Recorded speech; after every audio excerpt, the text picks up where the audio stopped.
Mahalagang paalala, kasama sa video ito ang impormasyong nauugnay sa mga paksang pangkalusugan, gaya ng sakit sa isip, stress, pagtulog, depresyon, therapy. Bago gamitin ang alinman sa mga impormasyon na magagamit sa pamamagitan ng video na ito, inirekomenda ko na kumonsulta ka sa isang mental health provider. Ang video na ito ay hindi dapat isipin o umasa sa anumang paraan bilang payo sa mental health. Ang impormasyong ibinigay sa pamamagitan ng video na ito ay hindi inilaan upang maging isang kapalit sa professional medical advice, diagnosis, o paggamot na maaaring ibigay ng iyong sariling rehistradong profesional sa pangangalagang pagkalusugan. Maraming salamat. Kapag sinusumpong ka ng depresyon, syempre mawawala na rin ang interes mo sa mga bagay-bagay. Pati sa mga bagay na gustong-gusto mong gawin, mawawala na rin ang gana mong gawin yon. Parang gusto mo lang matulog.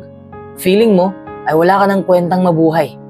Madalas feeling mo, walang nagmamahal sa'yo. Marami kang naiisip na negatibo. Feeling mo wala kang halaga. At feeling mo, pabigat ka lang sa iba. Ang mas masaklap ay yung inisip mo nang magpakamatay. Pero ayaw mo naman talagang mamatay. Ang gusto mo lang ay matapos ang ganitong pakiramdam. Ang tanging tumatakbo sa isip mo ay wala kang pakialam sa mundo. At wala rin pakialam ang mundo sa'yo. I was 19 when I experienced depression. May antidepressants akong iniinom at psychological therapy din. Pero hindi naman ganun ka-severe ang depression ko. Yung umabot na sa suicidal thoughts. Wala namang ganun. Ang sa akin lang, nawalan ako ng gana. Halos lahat ng symptoms naramdaman ko. Except lang sa suicidal thoughts. Paminsan-minsan, nakadarama tayong lahat ng kalungkutan. Pero ang nararanasan kong depresyon ay pabalik-balik at nagtatagal ng ilang linggo o ilang buwan para akong nasa malalim at madilim na hukay. At hindi ako makaahon. Yung mga taong hindi alam ang depresyon, akala nila, imbento lang ito. Depression is real. Para kang masisiraan ng ulo at hindi mo kilala ang sarili mo. Lalo na sa panahon ngayon, nakaalarma ang pagdami ng mga taong may depression. Minsan kasi akala mo, normal na kalungkutan lang ang naramdaman mo. Pero napansin mo lang, nung umabot na sa punto na sobrang baba na ng pagtingin mo sa iyong sarili. At feeling mo wala kang halaga at wala ka ng pag-asa. Madalas na gusto mong mapag-isa. Hindi ka na makapag-concentrate at madali ka na rin makalimot. At ang pinakamalala ay nag-iisip ka ng masama o nagtatangka kang magpakamatay. At may iba pang sintomas na di maipaliwanag ng mga doktor. Kapag ang mga mental health professional ay nagsuspetsya na may depression ang isa, karaniwan nang tinitingnan nila ang kombinasyon ng mga sintomas na tumatagal ng ilang linggo at nakaapekto na sa kanyang araw-araw na routine. Ang depresyon ay resulta ng maraming pinagsama-samang sanhi. Maaaring epekto ito ng pagtrato ng ibang tao, epekto ito ng stress, or it results from a complex interaction of social, psychological, and biological factors. Halimbawa sa pisikal, kadalasan nang namamana ang depresyon. Ipinakikita nito na ang genes ay may malaking papel at malamang na nakaapekto sa chemical na proseso sa utak. Maaari ding salik ang sakit sa puso, pabago-bagong hormone level, at drug abuse na maaaring maging sanhi ng depresyon o magpalala sa depresyon. Halimbawa rin ang stress. Totoo naman nakabubuti ang konting stress. Take note sa word na konti ha. Hindi ko sinabing sobra. Ibang usapan na yon. Kapag kasi tuloy-tuloy o sobra na ang stress, makasasama ito sa katawan at isip na kung minsan ay nagiging sanhi ng depresyon, lalo na sa isang kabataang nagdadalaga at nagbibinata. Gayunman, hindi pa rin matukoy ang eksaktong sanhi ng depresyon at maaaring hindi lang iisa ang dahilan. Ang ilang sanhi ng stress na maaaring mauwi sa depresyon ay ang paghihiwalay o pagdidiborsyo. Parehong nasasaktan ang dalawang panig, ang humiwalay at ang hiniwalayan. At ang pagkamatay ng mahal sa buhay din ay nakaka-depress din. Nakaka-depress din ang pisikal o sexual na pang-aabuso, malubhang aksidente, pagkakasakit, o problema sa pagkatuto. Yun bang nilalayuan ka ng tao dahil nabubuhan sila sa'yo? Ang sakit nun, pwedeng mauwian sa depresyon. Nakaka-stress din kapag sobrang taas ang inaasahan ng mga tao sa atin. Nape-pressure tayo tapos alam nating nahihirapan tayo, pero pinipilit na lang natin para sa kanila. Tayo ang kawawa sa sitwasyong yan. Posibleng dahilan din ang pambubuli. Sobrang pagkabahala sa kinabukasan. Pero ang tanong, kung ma-depress ang isang tao, ano ang makatutulong? Number 1, alagaan mo ang iyong isip at katawan. Kapag di gaanong malala ang depresyon, o kahit malala na ang depresyon, magagamot ka pa rin ng mental health professional. Pwede rin magamot yan sa pamamagitan ng counseling. Kailangan mo talagang pumunta sa doktor kung alam mong hindi mo kaya. Utos yan ni Jesus sa atin. Sabay nating basahin ang Marcos 2:17. Ang malalakas ay hindi nangangailangan ng manggagamot, kundi ang mga may sakit. Kung malakas ka, hindi mo na kailangan ng doktor. Kung mahina ka, kailangan mo na ng doktor upang matulungan ka, upang gumaling ka. Kapag binaliwala mo ang iyong sakit, pwedeng maapektuhan nito ang anumang bahagi ng iyong katawan, pati na ang utak mo. Kaya ito ay nagiging depresyon sa kakaisip mo sa iyong sakit na hindi pa gumagaling. Makabubuti rin kung babaguhin mo ang iyong lifestyle dahil magkaugnay ang ating isip at katawan. Kung may depresyon ka, gumawa ka ng hakbang para alagaan ang kalusugan mo. Halimbawa, kumain ka ng masusustansyang pagkain, matulog ka ng sapat, at regular kang mag-ehersisyo. Napalalabas ng ehersisyo ang mga chemical na magpapaganda sa mood mo. Ang ehersisyo ang magpapalakas sa'yo at magpapasarap pa sa tulog mo. Alamin mo rin ang nagiging dahilan o mga senyales na susumpungin ka ng depresyon at gumawa ka ng mga hakbang para maiwasan ito. May positibong epekto rin kung ikay makipag-usap sa taong mapagkakatiwalaan mo. Makatutulong ang pagdamay ng mga kapamilya at kaibigan para mas makayanan mo ang depresyon at posibleng mabawasan ang sintomas nito. Kung ayaw mo makipag-usap dahil nahihiya kang i-share sa iba ang nadarama mo, pwede mo ring isulat kung ano ang iniisip mo at kung ano ang nadarama mo. Nakakatulong din kasi sa akin to Kaya ito rin ang payo ko sa'yo. Siyempre, ito ang mas effective. Tiyaking nasasapatan ang espiritual na pangangailangan mo. Huwag mong kalimutan ang Diyos. Manalangin ka at siguradong mapagaganda niya ang pananaw mo sa buhay. Sinabi ni Jesucristo, maligaya ang mga nakauunawa na kailangan nila ang Diyos. Pero kahit depressed ako noon, pinilit ko pa rin isipin o pagpukusan ang tumulong sa ibang tao. Dahil dun gumana ang loob ko Mas hindi ko naisip ang sarili kong problema. Alam kong hindi yan madaling gawin. Pero malay mo, dyan gagaan ang loob mo. At sabi ko nga, nakakatulong din ang pananalangin at pagbabasa ng Biblia. Subukan mong ibuhos ang laman ng puso mo sa Diyos. Tingnan natin kung hindi ba gagaan ang loob mo. Siguradong malaki ang pagbabagong maramdaman mo. Kapag kasi kinausap mo ang Diyos sa pamamagitan ng pananalangin at babasahin mo ang kanyang salita, ang Biblia, makikita mo at mararamdaman mo na mahalaga ka sa Kanya at nagmamalasakit siya sa'yo. Pangako, maging positibo ang pananaw mo sa hinaharap kung gagawin mo lang to. Bakit sigurado ako sa mga pinagsasabi ko? Dahil ang Diyos ang lumikha sa atin. Kaya lubos niyang nauunawaan na nakakaapekto sa ating pananaw at nadarama ang ating kinalakhan, ang ating karanasan sa buhay, at ang ating genes. Kayang-kaya na tayong alalayan. Pwede niyang udyukan ang sino mang may simpatya para tulungan tayo. Hindi lang yan, darating din ang panahon na paghahalingin ng Diyos ang lahat ng iniinda nating sakit. Nakasulat yan sa Isaiah 33:24. At walang nakatira doon ang magsasabi, may sakit ako. Nangangako ang Diyos na papahirin niya ang bawat luha sa mga mata natin at mawawala na ang kamatayan, pati ang pagdadalamhati, at ang pag-iyak, at ang kirot. Talagang nakapagpapatibay yan para sa mga magulang na nanonood ng video ito. Tanggapin ninyo ang katotohanan na mga nadidepress na kabataan, inyong mga anak, ay maaaring nahihirapang magsabi ng kanilang nadarama. O baka hindi nila naiintindihan ang nangyayari sa kanila. Baka hindi pa nga nila alam mga sintomas ng depresyon. Posibleng ang senyales ng depresyon na makikita ninyo sa mga anak ninyo ay iba sa mga adulto. Kaya maging alisto po kayo sa malalaking pagbabago sa kanilang behavior, sa kanilang eating habits, sa kanilang mood, pagtulog, o sa pakikihalubilo ng inyong anak. Lalo na kung ang mga ito ay tumatagal na ng ilang linggo.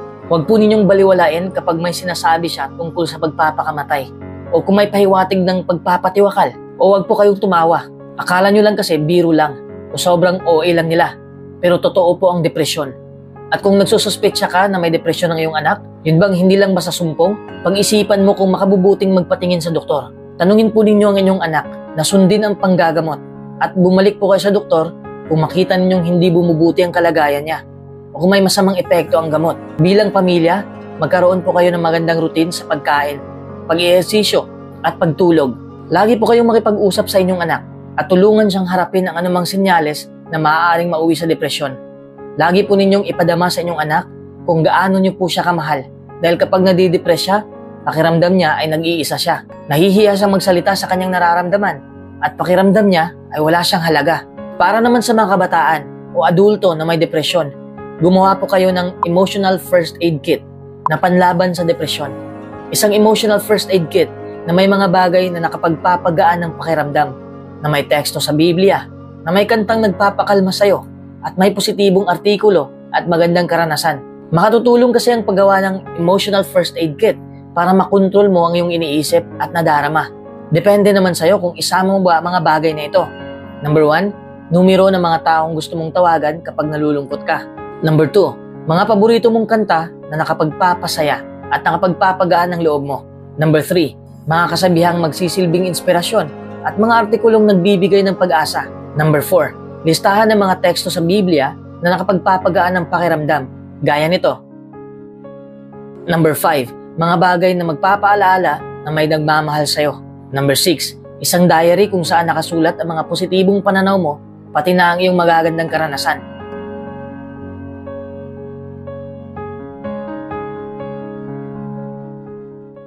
Huwag mong masyadong seryosohin ang mga nangyayari sa iyong buhay. Sa sobrang seryoso mo, halos lahat na lang binibigyan mo ng kahulugan. Alam mo, hindi lang naman ikaw nahihirapan sa buhay. Tayong lahat ay nahihirapan. Walang exempted. Sa totoo lang, ang dami kong pinagdadaanan sa buhay. Minsan nawawala ako sa tamang landas. Naranasan ko na rin ang sobrang kalungkutan. Naranasan ko na rin ang problemang pinansyal. Kung alam mo lang kung gaano ako kadurog noon, sigurado akong masasabi mong hindi ka nag-iisa sa laban ng buhay. Sobra talaga akong nahihirapan sa sitwasyon ko noon. Wala na sigurong painkiller ang makakapatay ng sakit. Ang tanging naiisip ko lang noon, bakit napakahirap ng buhay? Bakit palagi tayong nagsistruggle? Bakit tayo nagdurusa sa mundong ito? Bakit palaging may kasamaang nangyayari kahit nagpakabuti naman tayo? Bakit paulit-ulit na lang itong nangyari? Marami pa akong katanungan sa buhay noon. Pero kahit ano man ang gagawin ko, hindi ko yun maiiwasan. Kailangan ko lang tanggapin ang mga problema ko. Kung may masamang mangyari, maitatanong natin kung bakit tayo pa. May nagawa ba tayong kasalanan? Halos lahat na lang ng tanong tungkol sa buhay ay naisaulo na natin. May iba din sa atin ngayon na sobrang nahihirapan na at gusto nang tapusin ang kanilang buhay, pero hindi po pwede yan. Hindi yan ang solusyon ng mga problema mo. That's a selfish wish. Sa pag-iisip pa lang ng ganyan, nagkasala ka na sa Diyos. Pero alam mo, mapagtanto din natin na hindi tayo nag-iisa. Kasama natin ang Diyos sa laban na to. Kumapit lang tayo sa Kanya at huwag tayong sumuko. Magtiwala lang tayo sa plano niya para sa atin. May kanya-kanya tayong pinagdaanan na hindi alam ng iba. Tayo lang ang nakakaalam sa mga problema natin. We all experience the ups and downs. Sa sobrang hirap, darating na tayo sa punto na hindi natin maiintindihan kung anong silbi ng ating buhay. Kaya't naiintindihan kita ngayon. When life crumbles all around you, and you're left to pick up the broken pieces, life can seem so hard. Para lang itong giyera. Kapag unti-unti nang nauubos ang mga sundalo at napapalibutan na sila ng kalaban, wala na silang magagawa, kundi ang sumigaw na lang. O di kaya ang pagtakbo na lang ang huling pagpipilian. Tanggapin mo man o hindi, ganito na talaga ang buhay. Hindi patas ang buhay. Kahit mabuti kang tao, may masamang mangyari pa rin sa'yo. Hindi madaling mamuhay sa mundong to. But it's really worth it. May ikikwento lang ako sa'yo. Nung na-ospital ang mama ko, tinignan ko lang siyang nakahiga. I just wanted to dull the pain. I remember how much I prayed during that time. I was so lost, so broken, in shambles. Kasi ayaw nating nakikitang nagdurusa mga mahal natin sa buhay. Di ba? Wala akong magawa sa araw na yon, kundi ang humagulgol na lang. Pumasok sa isipan ko ang YouTube channel na ginawa ko, Brain Power. At naisip ko, ako pala si Brain Power. Bakit ako nanghihina? Nagliliwanag muli ang aking isipan. I know that God was carrying me. There was no other explanation that time. Nothing else could have changed aside from God in my heart telling me that I'm tough. Magkaiba tayo ng kahinaan. Pero lahat tayo ay may kahinaan. Pero hindi natin yun hahayaan na lalamunin na lang tayo basta-basta. Kailangan rin nating ayusin ang ating isipan. We already know that life will be hard going forward. But we also know that we will never give up. You just need to reset your mind. You need to change your ways. You need to change your habits. You need to stop doing the things you've been doing. Wala na isang tao magsasabi na madali lang ang buhay. But there's something waiting for you in life. Ang kahirapan at sakit ay hindi ang iyong katapusan. It was a rebirth. Ang pagbangon mo mula sa pagkadapa ay ang iyong bagong simula. Kaya kung nahihirapan ka man ngayon at umabot ka na sa punto na nawawalan ka na ng ganang mabuhay, naiintindihan ko yung nararamdaman mo. Kasi nanggaling na ako doon. Alam ko kung gaano kasakit ang naramdaman mo ngayon. But you know what? Something you don't realize is that you were meant to walk this path. You can't understand it right now. But I assure you, there will be a reason for it one day. may liwanag din sa dulo. That pain you're feeling right now will manifest into something extraordinary. Hindi pa ito ang katapusan mo. Ito na ang pagkakataon mo na magsimula ulit. Ang panibagong simula. Ang panibagong pagkakataon. Mula sa simula. Hindi ito oras ng pagsuko. Hindi ka pwedeng umayaw. Oo, nahihirapan ka na ngayon at sukong-suko ka na. Intindihin mo na lang ang nangyari at yakapin mo ng buo. Salubungin mo ang kabiguan at pasakit kasi ito ang tutulong sa'yo para lumago ang buhay mo. Ito rin ang magpapatatag sa'yo. Teka lang, bakit nga ba tayo nahihirapan? Number 1, nahihirapan tayo kasi may damdamin tayo. Hayop nga ay nasasaktan. Tayo pa kaya na tao? Aminin na natin, kahit natitigas-tigas ka pa dyan, may emosyon ka pa rin. Tinatago mo lang. You know, we are emotional beings. Lahat na lang ng nangyayari sa atin, hindi natin kaagad susolusyonan. Magre-react muna tayo base sa ating nararamdaman. Alipin tayo ng ating emosyon. Emosyon ang nagkukontrol sa atin. Maiba kapag na-stress, naglalakwatsa na lang. Ang iba'y naglalasing. Ang iba'y kumakain. Ang iba'y nalulung sa masamang bisyo. Bakit? Dahil nilalamon na sila ng kanilang emosyon. Number 2, nahihirapan tayo kasi nakasandal tayo sa iba. Ito ang dahilan kung bakit mas lalo tayong nahihirapan. Halos lahat na lang kasi nakadikit sa ibang tao o bagay. Nagiging masaya lang tayo kapag minahal tayo, kapag may nagbigay sa atin, kapag may tumulong sa atin. Pero ito lang gusto kong sabihin sa'yo.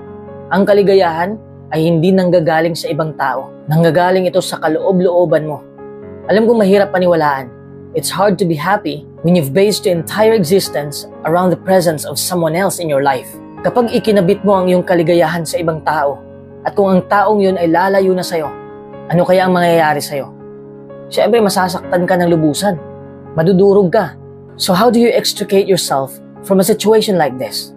It's not easy if it's become habitual behavior, but you have to find happiness from within. That's the only source of happiness. No person or money or thing is gonna make you happy. It just won't. Yes, you will be happy if someone gives you money, but it might last for a few days. But after that, when the feeling subsides, you'll want something else. Naa-addict tayo sa kaligayahan, pero ang tunay na kaligayahan ay nasa kalooban mo na. Number 3, nahihirapan tayo kasi lahat ng gawain ay ginagamitan ng lakas. Lakas mental, lakas spiritual, lakas pisikal. Madaling magpakapagod, madaling magpakanegatibo, pero ang hirap magpakasaya. Nothing comes simply. It takes hard work and effort. It takes blood, sweat, and tears. Don't even aptly describe the amount of effort certain things take. Ang problema kasi natin ay madali tayong sumuko. Hindi mo ba alam na tayo ay masipag na nilalang? Nahihirapan lang tayo kasi gusto natin madaliin ang resulta. That's just the way life often goes. We work so hard and then we give up. Even though we could have been so close. Imbis na malapit na natin naabot ang ginto, pero hindi na natin kinaya ang kahirapan. Lumipat na naman tayo ng pwesto. How can we expect to have any peace of mind when we take on one opportunity after another thinking that they will bear fruit? But we give up too soon and try the next thing. You have to put in years and years of effort to see the overall products of your work. Success takes time. But as long as you don't give up, anything is certainly possible and achievable. Number 4, nahihirapan tayo kasi marami ang mapanghusga. May nagawa man tayong mabuti, masama pa rin ang nakatatak sa isipan ng iba. I know this has plagued me in much of my earlier life. Palagi ko lang iniisip kung ano ba ang tingin ng tao sa akin.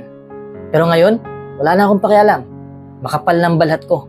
Hindi na ako basta-bastang maapektuhan sa opinyon ng ibang tao. Kahit anong negatibong salita pa yan. Pero tayo ay tao lamang. Hindi ko naman sinasabi na tayong lahat ay hindi maapektuhan. May sensitibo ring tao. But you can't expect life to be easy if you're constantly worrying about what others think. This is deep-rooted into our culture and our society, but it needs to be something we extricate ourselves from. Hindi ka magiging masaya kung nakapokus ka lang sa opinion ng ibang tao. Hindi ka talaga magiging masaya. It just doesn't work like that. Finding a way to break that cycle is really hard. Kapag titirahin ka ng isang tao, gawin mo lang yun bilang feedback ng iyong buhay. Kapag negatibo ang natanggap mo, siguro oras na para i-improve mo pa ang iyong sarili. The words don't really matter. Your reactions do matter. Everyone improves over time. Number 5, nahihirapan tayo kasi may kinakatakutan tayo. Ang dami nating kinakatakutan. Takot tayo sa ating kinabukasan. Takot tayo sa mga bagay na hindi pa nangyayari. Takot tayong magkasakit. Takot tayong maghirap sa buhay. Takot tayong mawala mga mahal natin. Takot tayo sa maraming bagay. Each of us is plagued by fear. Oftentimes, we fear things that we know will be painful. Normal lang naman yan. But how do you overcome something like that? Tandaan mo lang, kahit mabuti kang tao, makakaranas ka pa rin ng matinding problema. Para maibsan ang takot mo, kailangan mo lang tanggapin ang mga nangyari at tanggapin din kung ano ang maaaring mangyari. Sinasabi ko na to noon pa, kung ano ang iniisip mo ng paulit-ulit, negatibo man yun o positibo, maa-attract mo yun. If you think negative thoughts, you will attract negative circumstances. There is pure power in your thoughts.